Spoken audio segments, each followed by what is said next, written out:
ठीक बात हो गई। अच्छा, मैं पॉलिटिकल साइड पे आना चाहूँगी। राना साहब, सबसे पहले तो शाहिद खाकान अब्बासी साहब जो हैं वो उन्होंने आज बड़ा बम फोड़ा। उन्होंने कहा कि जो इलेक्शंस आज के हो रहे हैं, मौजूदा इलेक्शंस जो हैं वो बेमकसद हैं, जो मुल्क को इंतशार के अलावा कुछ नहीं देंगे। तो क्या आपको लग रहा है कि मज़ीद इंतशार की तरफ बढ़ेगा मामला? नहीं, देखिए, शाहिद खाकान अब्बासी साहब ने जो कुछ भी कहा वो अपनी जगह ठीक है, लेकिन मुझे ये समझ नहीं आ रही कि ये अब सड़ियाँ सुटियाँ क्यों सुट रही हैं। जब वो तो आप वाला ही है ना। हाँ, नहीं, मैं जो कहना चाह रहा हूँ वो ये कि ये तो खुद इस सिस्टम के बेनिफिशरी हैं, खुद इस सिस्टम के सबसे ज़्यादा फ़ायदा उठाने वाले लोगों में से हैं। एक अरसा बड़े हुकूमती ओहदों पे रहे, असम्बलियों को चलाते रहे, फिर निगरान वजीर आज़म रहे और इस सिस्टम से उन्होंने टिका के बेनिफिट्स हासिल किए। अब जब मुस्लिम लीग नून ने उन्हें उठा के निकाल के बाहर फेंक दिया है, और फेंका भी इसलिए है कि इन्होंने जाके कहा कि जी मेहरबान ये चाहते हैं कि शायद खाकान अब्बासी को वजीर आज़म बनाया जाए, मियाँ बरादरान को फारग किया जाए। लो, अब शेर के सामने कोई ये कह दे कि तुम जंगल के बादशाह नहीं होगे, मैं होगा, तो शेर बर्दाश्त करेगा? शेर ने ऐसे करके उठाया और ऐसे करके फेंक दिया। काश शाहिद खाकान अब्बासी साहब उस वक्त रिजाइन करते जब मरियम ने उन्हें इसे इशारे से ऐसे बुलाया था। आपको वो वीडियो क्लिप देखें जिसके अंदर वो आगे चले गए हैं, तो उन्होंने कहा इधर आओ, मेरे पीछे चलो, आगे ना चलो। तो ठीक है, इंतशार पैदा होगा। किसे नजर नहीं आ रहा कि इंतशार पैदा होगा? ये बताएं कि इंतशार पैदा होने की वजूहात क्यों पैदा की जा रही हैं। ये बताएं कि इंतशार को रोका क्यों नहीं जा सकता। ये बताएं कि पाकिस्तान में 1947 से लेके आज तक सिर्फ इंतशार ही क्यों पैदा हुआ है। ये बताएं कि इलेक्शन के अंदर कहीं इंतशार पैदा होता है तो आज उन्हें टिकट नहीं मिली तो नहीं खड़े हुए, ये साइड पे हो गए, तो हमेशा वो इसके बेनिफिशियरी हैं, इस सिस्टम के, इसी इंतशार का फायदा उठाते रहे वो। तो मलिक साहब, आपको क्या लगता है कि जो अभी जो शाहिद खाकान अब्बासी साहब हैं, उन्होंने ये भी कहा है, जो अभी राना साहब ने कहा है कि 1947 से लेकर आज तक जो है वो इलेक्शन चोरी हुआ है और इस सिस्टम के वो बेनिफिशरी रहे हैं, लेकिन अब क्या वो पर्सनल ग्रीवेंसेस हैं, वो मरीम नवाज़ को लेके हों या उनको जो वज़ीर आज़म नहीं बनाया गया वो हो, वो मामलात हों, तो ऐसे में आपको लग रहा है कि इस तरह की बात कहना ये मुनासिब बात है या वो बड़ा उस पर नज़र रखे हुए हैं और बड़ी प्रैक्टिकल बात कर रहे हैं? पहले तो मैं बड़ा ममनून हूँ अपना अब्बासी साहब का, क्योंकि वो साबिक़ वज़ीर आज़म है।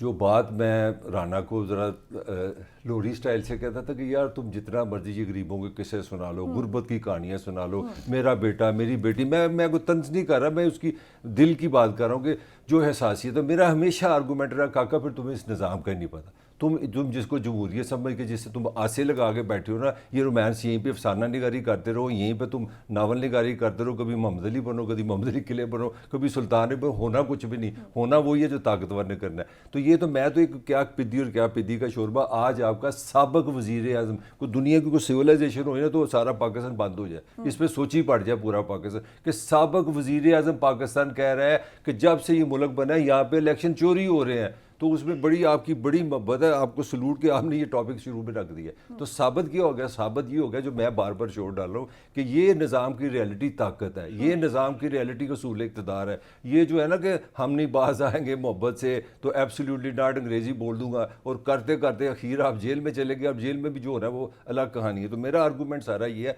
हाँ, दूसरा इसमें जो आपका असल सवाल था, ये मैंने इजाफी बात की, असल सवाल ये कि नवाज शरीफ भी कोई आम आदमी नहीं है। उसने जब ये सारे जनरल बाजवा के करीब थे तो उसकी जानेमंद थे मुफ्ता, मोहम्मद जुबैर और ये तीनों बाजवा साहब के लिए इसने कैंपेन की है पार्टी के अंदर कि इनको एक्सटेंशन दो, क्योंकि यारी बेली थी, प्यार मोहब्बत तो बड़ा था, क्योंकि इनके अपने वालिद भी एक किस्म के थे एयरफोर्स से, मगर ही वॉज ए जनरल, तो इनके लिंक्स थे। तो कहना मैं ये चाह रहा हूँ कि जो उन्होंने सच बोला है, उन्होंने सच एविडेंस की बुनियाद पे बोला है। ये पाकिस्तान को मेरे और राना और आपसे ज़्यादा समझते हैं और उन्होंने बता दिया आपको। Thank you very much mister Abbasi. मैं वैसे जो राना साहब का पॉइंट था ना कि मॉरल ग्राउंड्स पे अगर वो ये बात कर रहे हैं ना, तो फिर ये उनको उस वक्त करनी चाहिए थी कि उस वक्त करनी चाहिए थी कि जब ये उनके साथ मामलात हो रहे थे। नहीं, ये तब हुआ है कि क्योंकि जब अपना नवाज शरीफ ने 4-5 कांटे लगाए हैं।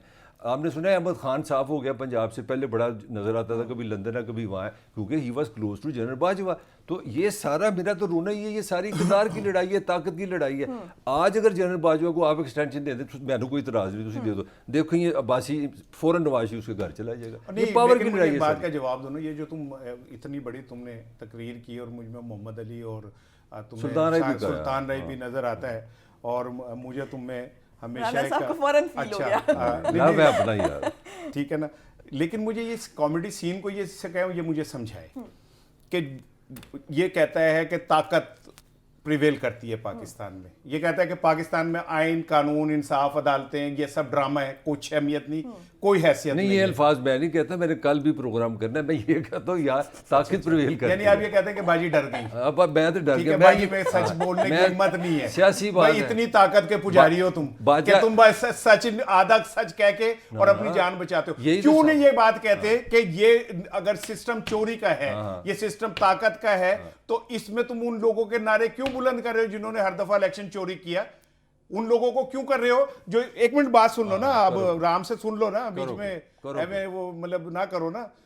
फिर क्यों नहीं तुम इस बात का एतराफ करते कि इस मुल्क की तबाही के जिम्मेदार वो लोग हैं जो कभी स्टैब्लिशमेंट के कंधों पे चढ़ के आते हैं, कभी उसके घुटने पकड़ के आते हैं, कभी इंतखाबात के अंदर चोरी करके वजीर आजम बनते हैं, कभी वजीर आजम को गिरा के खुद वजीर आजम बनने की कोशिश करते हैं। फिर बात करो ना, खुल के करो।